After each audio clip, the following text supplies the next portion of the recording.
Hi guys, Landry Ethredge here, jumping on to talk about trauma. Just wrote a blog post on this really complex, really big topic that I had a very hard time narrowing down to a digestible blog post. I'm a trauma therapist. I love working with trauma survivors, but I hear a lot of misconceptions about trauma.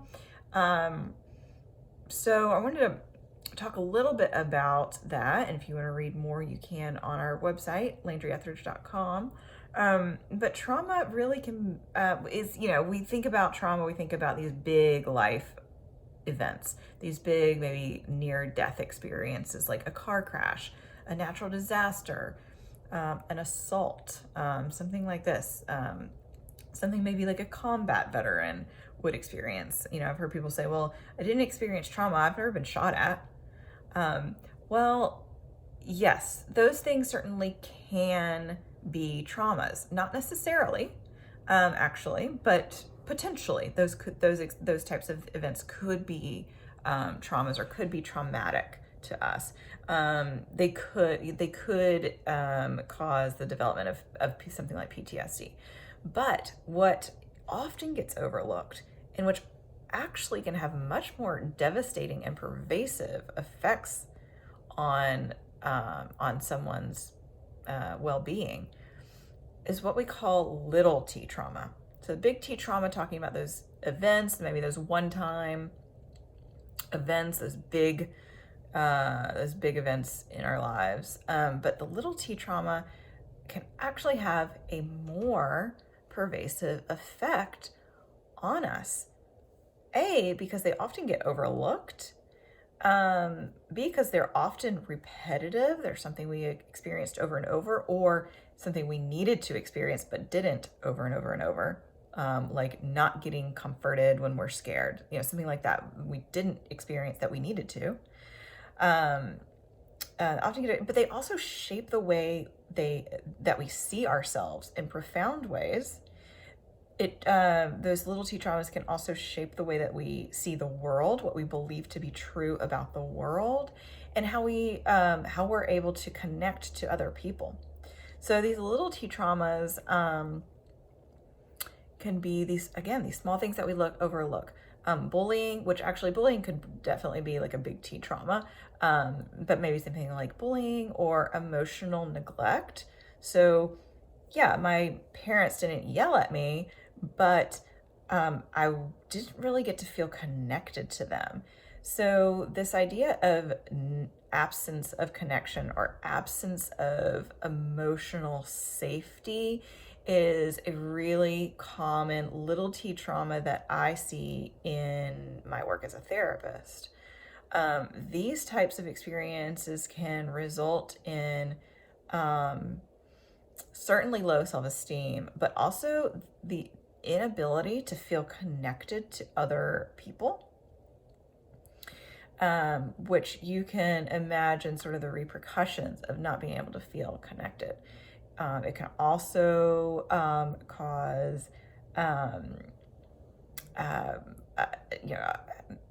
cause somebody to have a hard time metabolizing triggers. So maybe that would look like angry outbursts, or perpetually running late, or codependent patterns, or anxiety or depression or panic attacks.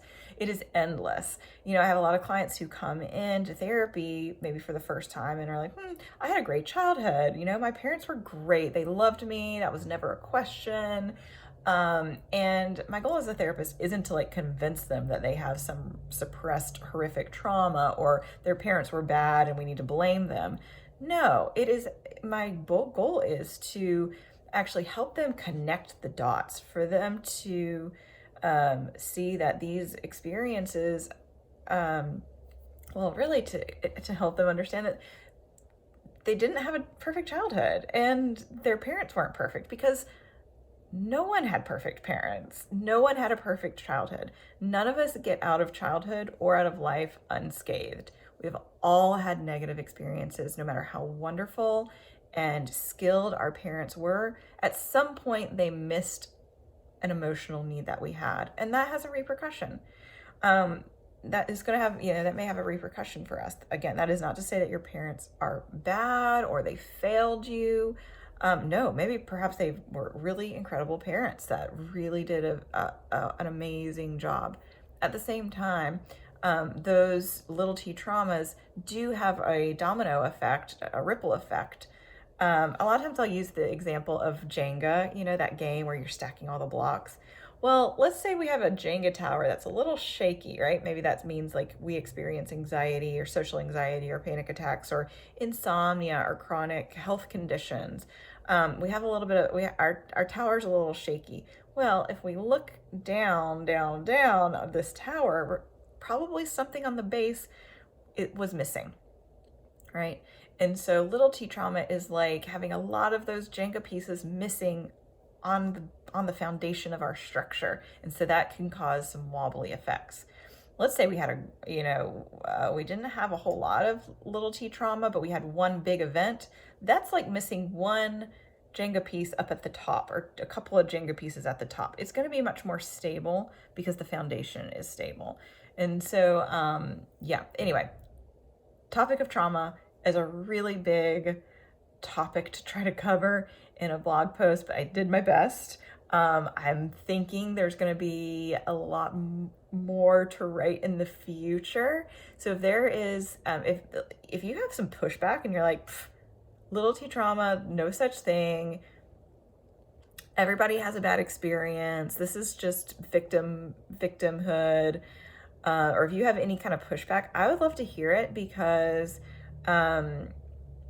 I'd love to address those questions or those concerns, and kind of maybe give you maybe explain a little bit more of the science behind it, if that's helpful.